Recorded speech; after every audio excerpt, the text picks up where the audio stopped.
Glória a Deus. Cumprimento os irmãos com a paz do Senhor Jesus, amém?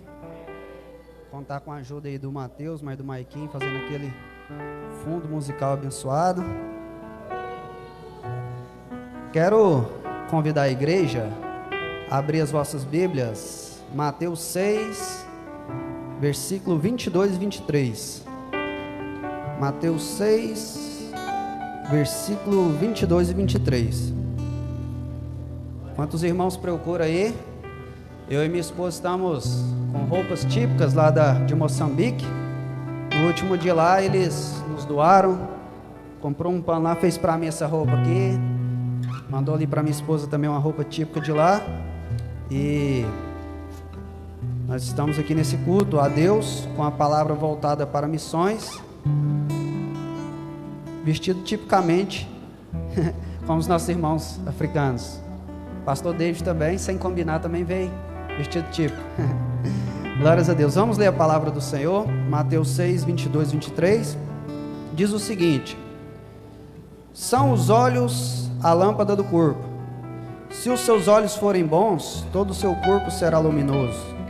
Se porém os teus olhos forem maus, todo o seu corpo estará em trevas. Portanto, caso a luz que há em ti as sejam trevas, que grandes trevas serão. Amém, irmãos? Irmãos, pode se sentar com a sua Bíblia aberta no texto que nós lemos. Depois nós vamos ler outros textos. Aqui eu quero até pedir a ajuda dos irmãos do Data Show para colocar também. Como eu disse, nós estamos num culto a Deus com a palavra voltada a missões. E eu pretendo ser bem rápido, bem objetivo, bem intencional essa noite, com base no texto que nós lemos aqui. O texto que nós lemos está dentro de um contexto de quando Jesus ensinava o que é conhecido como o Sermão da Montanha, ou Sermão do Monte, conhecido por muitos teólogos como o maior e melhor sermão mais completo da Bíblia. Alguns dizem que assim como Moisés subiu no monte para receber a tábua com os 10 mandamentos, as leis de Deus, Jesus também subiu ao monte para ensinar aqui e fazer uma transição entre lei e graça. Por isso a gente vai ver no capítulo 5 que Jesus falava o seguinte: ouviste o que foi dito, ou seja, lei, eu porém vos digo, graça. E ao meu ver, o texto que nós lemos aqui é ao mesmo tempo simples, porém muito profundo. Por que é simples esse texto? O princípio que está nele, Danilo, ao meu ver. O princípio é que é simples porque como nós enxergamos as coisas, como nós enxergamos as situações, como nós enxergamos o mundo que está ao nosso redor, vai refletir 100% nas ações que nós vamos tomar. Por isso, eu vejo que o princípio aqui é simples. Se o nosso corpo for bom, se os nossos olhos forem bons, o nosso corpo será luz. Se os nossos olhos forem maus, o nosso corpo será trevas. Um exemplo prático disso, de que como nós enxergamos, irmão Alessandro, as coisas, vai refletir nas nossas atitudes. Um exemplo bem prático no natural. Alguém vê o atual governo que está aí, irmão Wesley, e vê nesse governo corrupção, vê nesse governo mentira, vê nesse governo incompetência, e automaticamente vai refletir nas atitudes dessa pessoa. A pessoa nunca vai apoiar. Outras pessoas vê o mesmo governo e enxerga coisas boas. Esse governo é o governo do povo, é o governo que cuida dos pobres, etc, etc. Essa mesma pessoa que enxerga de outra maneira, ela vai ter atitudes diferentes no que se diz respeito à política. Não estou aqui pregando relativismo. O sangue de Jesus tem poder. Existe apenas uma verdade, e a verdade bíblica. Porém, é fato que como nós enxergamos as coisas, vai refletir diretamente nas nossas ações e atitudes. Eu sempre brinco lá em casa com a minha esposa e meus filhos, quando alguém, irmão Leôncio, fala uma coisa e o outro fala outra, ele fala assim: quando chegar lá no céu e todas as coisas forem reveladas, aí a gente vai saber quem está certo e quem está errado. Apenas uma brincadeira que nós fazemos lá. E eu também vejo que esse versículo é muito profundo, porque vai muito além do que nós colocamos diante dos nossos olhos naturais. Às vezes a gente vê assim, se os nossos olhos forem bons, o nosso corpo vai ser luz, vai muito além daquilo que nós estamos olhando por fora, porque tudo começa por dentro, no coração, na mente, no homem interior, na alma, como você quiser chamar. Irmão João Salles, para uma pessoa sair daqui, de um culto como esse, chegar em casa, jantar, fazer o que tiver que fazer, e antes de deitar, pegar um celular, ou ligar a televisão, ou que seja um notebook, e colocar diante dos seus olhos um vídeo pornográfico, antes de sair aqui fora, no natural, é reflexo do que está aqui dentro, no espiritual, no homem interior. A mesma pessoa que chega daqui, escuta uma palavra e chega em casa e coloca diante dos seus olhos uma pregação, um louvor bíblico, a própria palavra de Deus, antes de refletir aqui fora, já é reflexo do que está dentro. Então, para mim, esse versículo é muito profundo por causa disso, porque o que acontece fora é só uma constatação do que está dentro. E para entendermos melhor isso que eu estou falando, eu quero entrar aqui em alguns textos bíblicos. Como eu disse, eu vou ser bem breve, e o tema dessa mensagem é perguntas que eu não tenho respostas. Se puder colocar no Data Show, Gênesis 3:6, vai dizer que Eva estava lá no jardim. A Bíblia vai dizer que tinha tudo quanto é tipo de frutas boas, pastor. Tinha tudo que eles precisavam lá, tinha lá, Renato, tudo.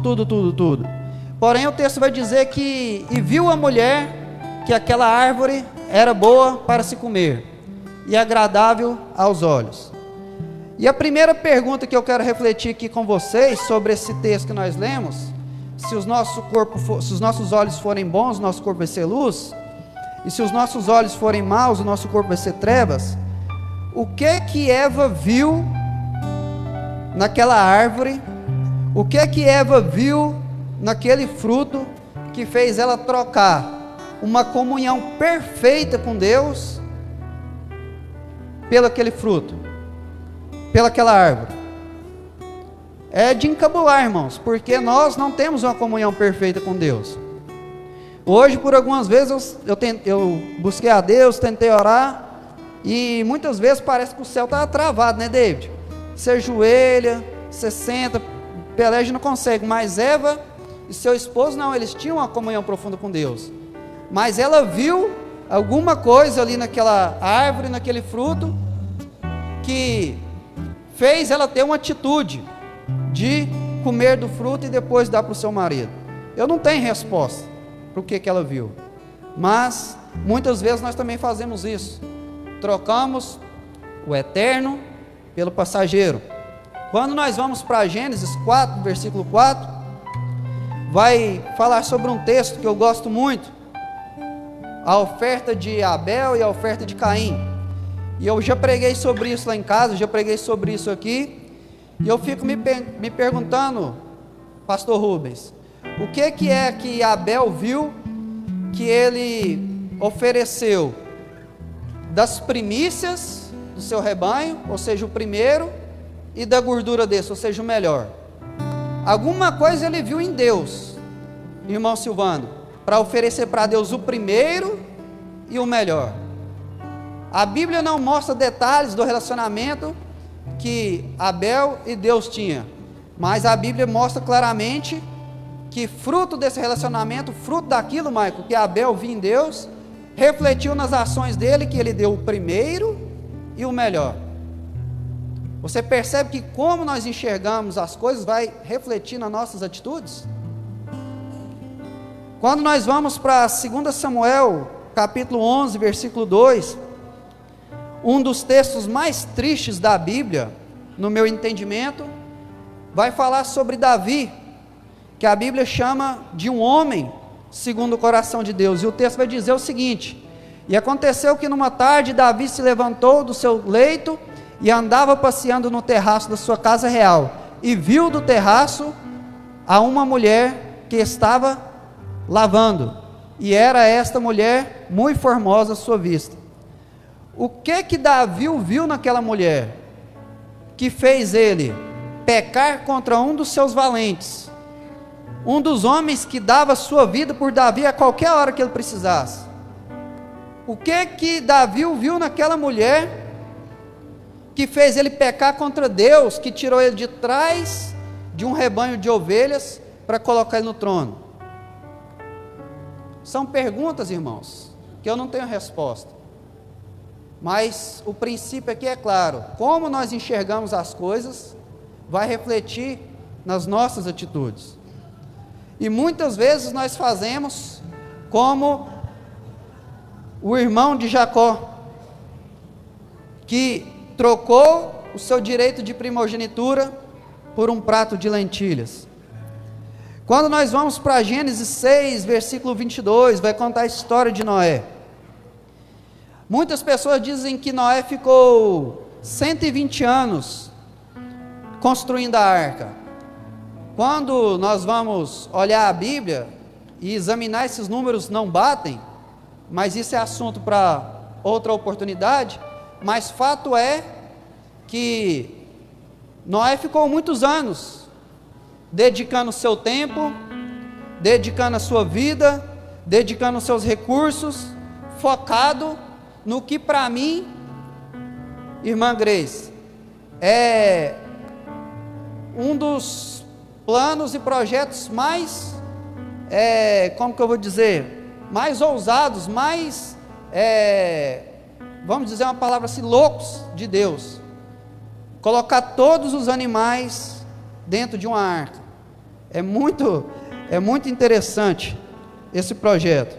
Mas Noé, que era um homem, existem dois homens na Bíblia, que a Bíblia diz que andaram com Deus: Enoque e Noé. E Noé, pastor Geraldo, a Bíblia vai dizer que ele andava com Deus. E nessas andanças de Noé e Deus, Noé deve ter visto algumas coisas em Deus, que fez com que ele largasse tudo, largasse os seus projetos pessoais, fosse criticado, fosse humilhado, colocasse todo o seu esforço num plano que, humanamente falando, nunca iria funcionar.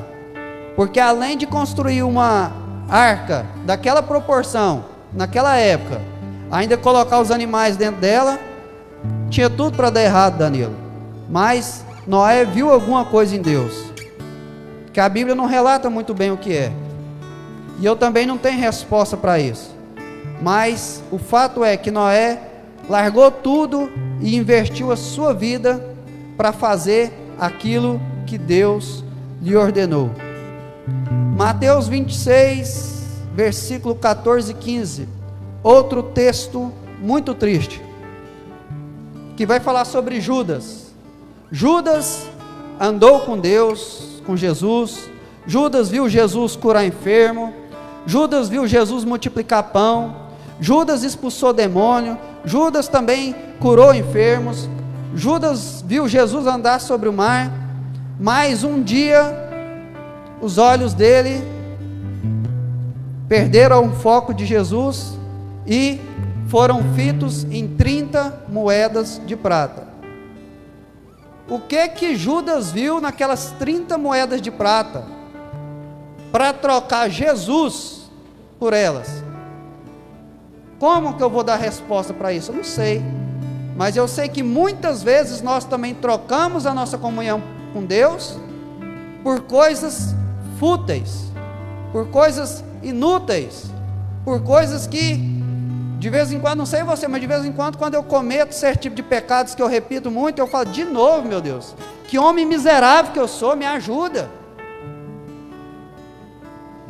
Quando nós vamos para Isaías 6, no versículo 2 e 3, vai contar um texto clássico da Bíblia, que Isaías teve uma visão do trono de Deus, e ali ele viu serafins que tinham 6 asas. Com 2 asas eles tampavam os olhos, com 2 asas eles tampavam o pé como reverência, E aqui eu quero abrir um parênteses. Deus tem falado muito comigo sobre nós termos reverência na casa do Senhor. E com 2 asas eles voavam e clamavam: Santo, Santo, Santo é o Senhor dos exércitos. Toda a terra está cheia da tua glória. Pastor Robson, aqueles serafins com olhos tampados, mesmo assim eles viam alguma coisa em Deus que faziam eles ter uma ação de dizer: Santo, Santo, Santo é o Senhor dos exércitos, e toda a terra está cheia da sua glória. Meus irmãos, nós estamos num culto de missões. Nós sabemos que todo dia morre gente, todo dia nasce gente. Então, o nosso trabalho é grande o nosso trabalho. Nós sabemos da brevidade da vida. E o que nós estamos vendo na Netflix, no Instagram, jogando videogame, que é mais importante do que cumprir o ID do Senhor? Se você for lá no YouTube e colocar uma pregação lá, Arão ou Mohammed, não sei se alguém aqui já escutou, de um missionário que ele roda o mundo inteiro pregando a palavra de Deus, fazendo missões, estabelecendo igrejas locais. E ele conta que um dia ele estava num país perseguido lá na janela 1040, e ele fez amizade com um missionário lá que chamava Mohammed. Tem no YouTube, você coloca lá Arão ou Mohammed. E eu estava trabalhando, escutando essa mensagem no fone de ouvido, e ali ele contando a pregação, diz que toda vez que ele ia lá no país onde Mohammed morava, Mohammed super pontual, super dedicado, e aí diz que ele marcou um café com Mohammed, deu a hora, não chegou, passou meia hora e não chegou, ele começou a ligar, não atendia, 1 hora nada, 2 horas nada, 2 horas e meia, depois nada. Passado um tempo ele conseguiu falar, ligava no telefone, uma hora chamava, mas não atendia, outra hora nem chamava. Certo é que depois Mohammed chegou lá, com a roupa tudo suja, alguns lugares rasgados, pedaço do dente quebrado, molhado, e ele olhou assim e já imaginou o que aconteceu, porque é o país perseguido. O que aconteceu, Mohammed? E o Mohammed sorrindo: uns extremistas muçulmanos ali me deu uma surra e urinou em mim. Ele: o que é isso? Não tem lógica um trem desse.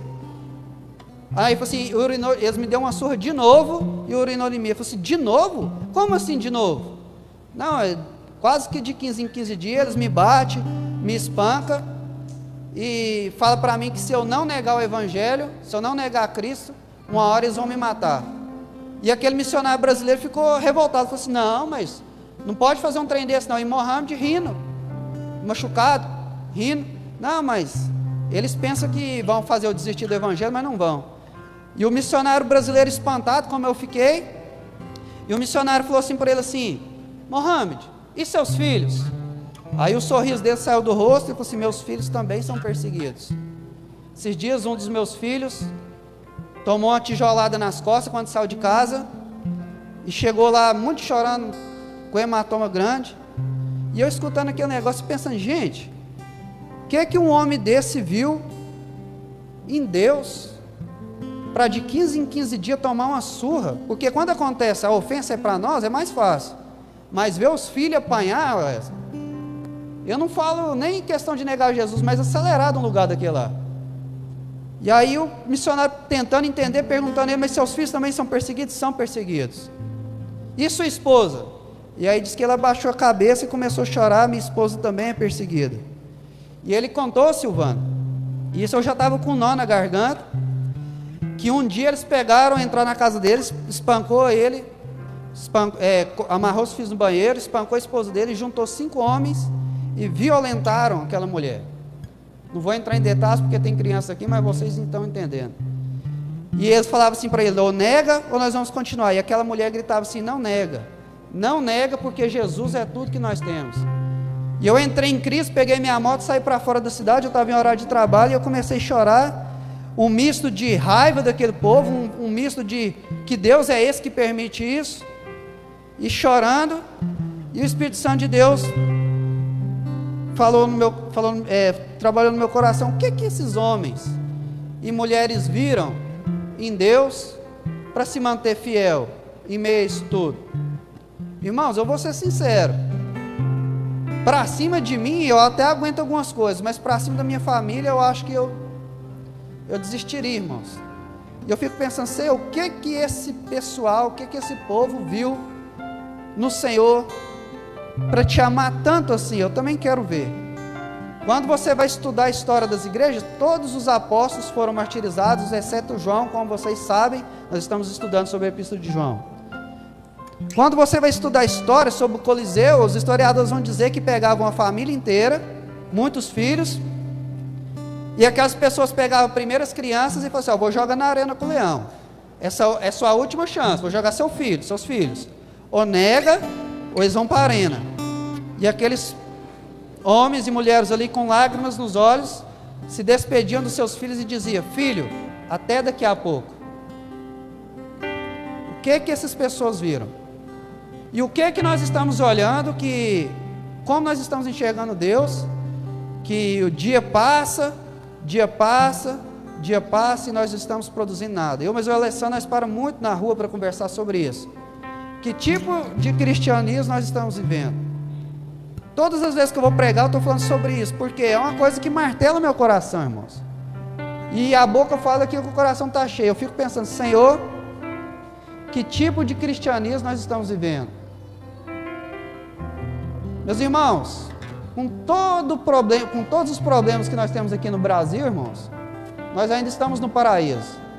E o irmão Rubens falou aqui uma coisa que esses dias é a pura verdade. Nós aqui, crentes, nós estamos dentro de uma bolha. Às vezes a gente pensa: a nossa vida está ruim, mas é igual aqueles artistas lá que ficam reclamando, postando no Twitter sobre violência, mas tem 10, 20 segurança. E nós somos dizer: a vida está ruim, mas nós estamos dentro de uma bolha. Você acabou de escutar aqui que 40 dias, 8 suicídios ali dentro de Urutaí, debaixo do nosso nariz. Então, meus irmãos, como nós estamos enxergando o atual cenário que nós estamos? Que resposta nós estamos dando para Deus? Quando a gente vai ler a história da igreja, eu fico pensando: o que aqueles homens viram? Que eles foram amarrados nos postes em Roma e derramaram nele produtos inflamáveis. Vai negar, eu vou colocar fogo.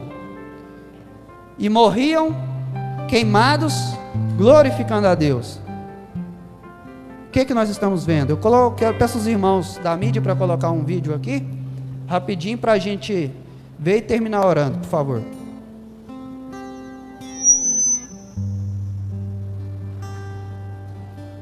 Eu gostaria de encerrar partilhando com vocês um pedacinho da história de uma mulher de Deus que faleceu em dezembro deste ano passado, aos 91 anos de idade, uma missionária chamada Helen Roseveare. E a Helen Roseveare foi uma missionária da missão WEC International. Ela trabalhou no Congo na década de 60 e para lá ela foi trabalhar como missionária altamente capacitada. Ela chegou no Congo quando tinha 28 anos de idade.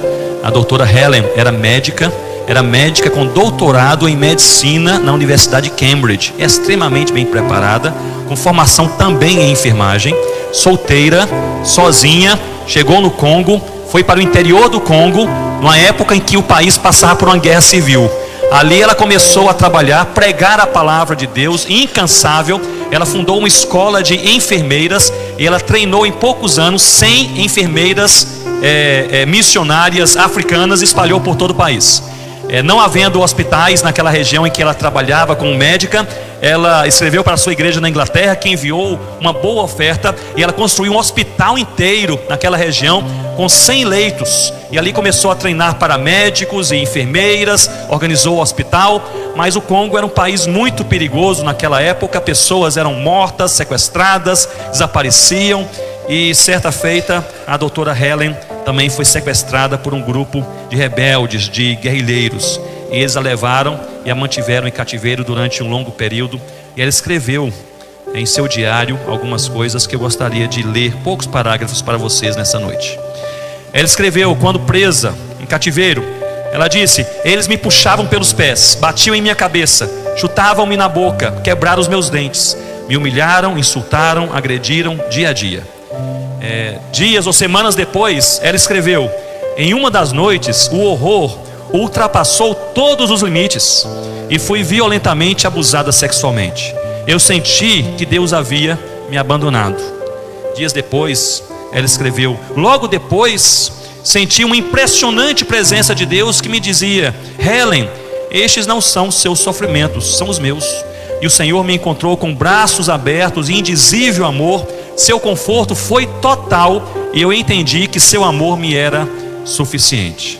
Ela foi liberta do cativeiro, voltou para a Inglaterra, ficou praticamente 1 ano internada para se recuperar dos dentes quebrados, ossos quebrados, do trauma psicológico, emocional. Durante 1 ano, foi depois ali, recebeu alta dos médicos, naquele hospital inglês, voltou para a sede da missão da UEC, dizendo: eu quero voltar para o Congo. E a diretoria disse: nós não vamos enviá-la, a situação no Congo está agora mais difícil do que antes. Ela disse: se vocês não me enviarem, eu saio da missão para voltar para o Congo, porque Deus me quer naquele lugar. Eu ainda não preguei a palavra a todos que Deus colocou em meu coração.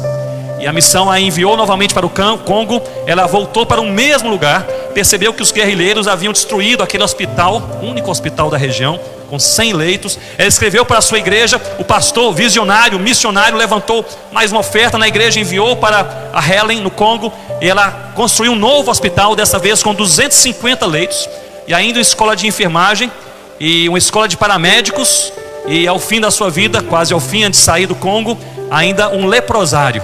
E ela trabalhou incansavelmente durante décadas no Congo, deixou aquele país com centenas de pessoas que ouviram a palavra de Deus, transformadas pelo Evangelho de Jesus, igrejas plantadas. E ela foi uma mulher até o final da sua vida que rodou o mundo dando testemunho, mobilizando jovens para a obra missionária. Antes de falecer, a doutora Helen, ela escreveu um artigo, e eu gostaria de ler apenas um parágrafo deste artigo que ela deixou, e eu creio que resume bem também este ensino da teologia reformada, da centralidade da palavra de Deus, não apenas uma palavra litúrgica, não apenas uma palavra que tem um espaço em nossa biblioteca, porque está em nossa língua, mas uma palavra que nos desafia e nos transforma. E quando nos transforma, nos impele a nós pregarmos este evangelho que tanto mexe com o nosso coração. A doutora Helen, ela escreve este artigo o seguinte: o problema é quando não queremos só Jesus. Queremos Jesus e mais alguma coisa. Queremos Jesus e a popularidade. Queremos Jesus e o sucesso. Queremos Jesus e os aplausos. Queremos Jesus e o reconhecimento. Queremos Jesus, mas queremos também ser os primeiros e ser os melhores. Não, meus irmãos, nós devemos desejar somente Jesus. Glória a Deus. Eu quero te convidar para ficar de pé. Aleluia. Meus irmãos, o que uma jovem mulher que nasceu na Europa, se formou em medicina, viu em Deus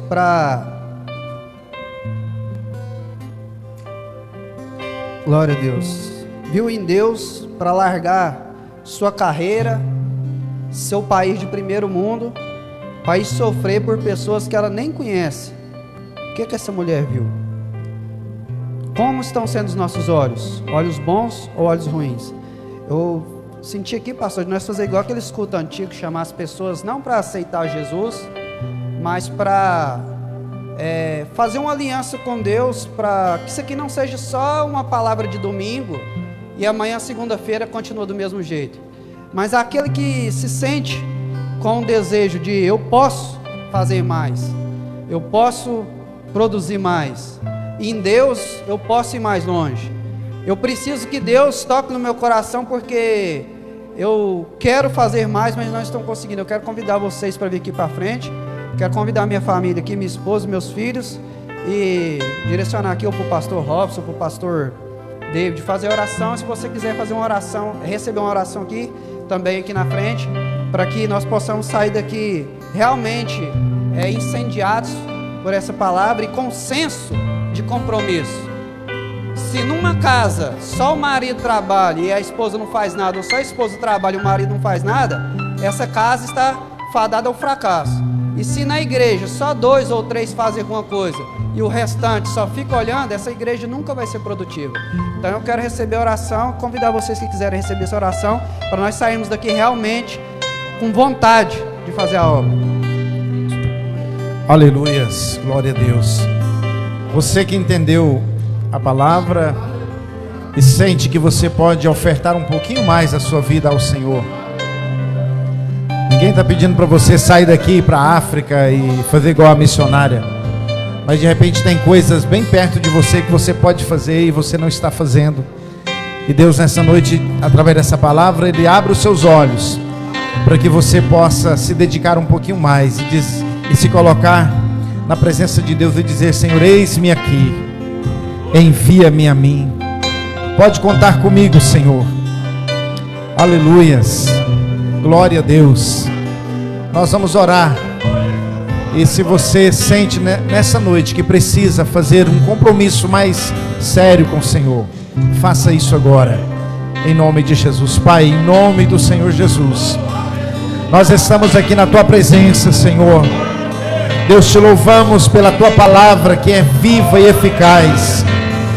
Ó Pai, ouvimos a palavra, Senhor, que nos traz, ó Deus, a realidade, ó Pai, do Teu reino, Senhor.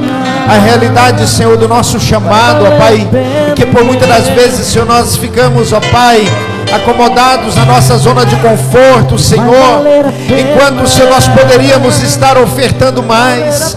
Enquanto nós poderíamos estar nos dedicando mais. Enquanto nós poderíamos, Senhor, oh Deus querido, nos doar mais em prol do Teu reino. E eu peço neste momento que o Senhor promova nesta noite, Senhor, um quebrantamento em nossos corações, porque nós fomos confrontados, ó Deus, pela Tua palavra nesta noite. E que a partir deste momento, Senhor, ao sair das portas deste templo para fora, nós tenhamos firme no nosso coração o propósito, Senhor, de que nós iremos fazer mais, que nós iremos, Senhor, nos dedicar mais. Mas pedimos perdão também, Senhor, pelas nossas negligências, Senhor. Pedimos perdão, Senhor, por muitas das vezes, Senhor, priorizar os nossos próprios desejos, os nossos próprios deleites, ó Pai, enquanto, Senhor, nós deveríamos estar dedicados, Senhor, à Tua obra, ao próximo, Senhor. E nós te pedimos neste momento, trabalhe em nossos corações. Oh Senhor, desperte corações missionários aqui nesta noite. Desperte corações missionários aqui nesta noite. Missionários que vão, missionários que oram, missionários que contribuem, missionários que se envolvem com o reino de Deus. Oh Pai querido, assim nós oramos nesta noite, no precioso nome de Jesus. No precioso nome de Jesus. Aleluias. Oh, aleluias. Vai valer a pena. Glória a Deus.